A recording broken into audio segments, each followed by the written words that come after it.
مرحبا بمتابعينا على موجات الإذاعات الشريكة. معكم رباب المبروكي من استوديو خالد القروي برادس في نشرة الأخبار. بداية نشرتنا باش تكون من سوريا وتحديدا من دمشق، وين انتقل فريق قناة نسمة في مهمة إعلامية. ونتعرف على الوضع حاليا ينضم لنا عبر الهاتف زميلي سليم حاج إبراهيم. أهلا وسهلا بك سليم.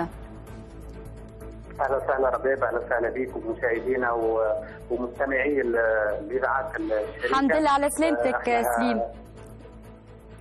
يعيشك يا رباب، يعيشك. احنا حاليا موجودين في سوريا، وتحديدا انا في مقر التلفزيون السوري.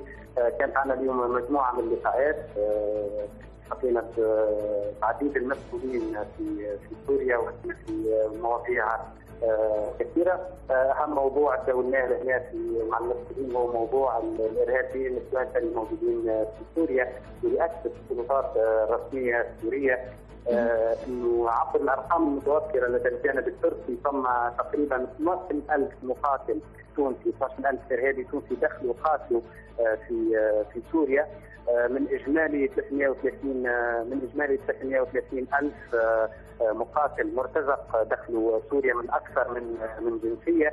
السلطات السوريه تاكد لهنا انه على تونس ان يجب على تونس ان تعيد سفيرها الى سوريا كي يتم التفاوض مع السلطات التونسيه حول مصير المجموعات الموجوده لهنا، واللي كما قلت اعدادها كبيره.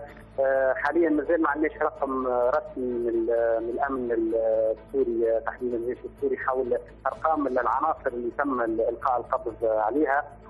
ممكن في قادم اللقاءات نتعرفوا على ارقام دقيقه. هذا بالنسبه للملف اللي يهمنا احنا بشكل مباشر كتوانسه. بالنسبه للملف اللي يهم الاشقاء في سوريا، فلمسنا حقيقه درجه عاليه من الامن والاستقرار. احنا انتقلنا الى سوريا عبر الحدود اللبنانيه، تقريبا 60 كيلومتر بين الحدود اللبنانيه ومدينه دمشق العاصمه. يعني الطريق كان مؤمن بشكل كبير، وحاله استقرار كبير على مدى 60 كيلومتر وصولا الى دمشق.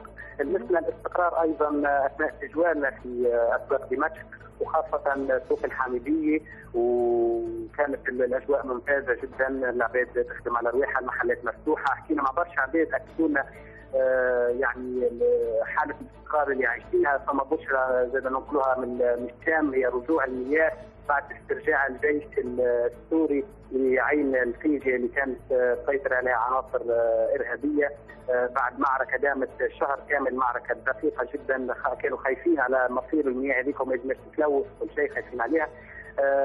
عندنا لقاء باذن الله غدوه ان شاء الله مع رئيس البرلمان السوري، وبعد اللقاءين باش تكون لنا زياره لحلب. نسمع باش تدخل ان شاء الله لحلب وتنقل صور حصريه من حلب، باش ننقلوا مأساة الشعب اللي يعاني منها الشعب السوري في حلب، باش ننقلوا زاده البشائر بانتصار سوريا في حلب، وانتصار الشعب السوري على المقاتلين والارهابيين الموجودين كانوا موجودين ومسيطرين، وعزلوا حلب ايضا على بقيه المناطق، وعزلوا اهالي حلب وهجروهم.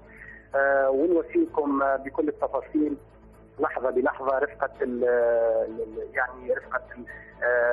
بنوه حاجه اخرى رباب لو تسمح لي. الاستقبال كان على درجه عاليه وعلى درجه راقيه، حقيقه تعاون كثير لمسناه من الناس الكل الموجودين هنا، سواء على مستوى السلطه، على مستوى الشعب، على مستوى خاصه على مستوى الشعب، اللي اكد للتوانسه انه مهما دخلوا ارهابيين توانسه لتونس فهذا لن يغير من صوره الشعب التونسي لدى الشعب السوري.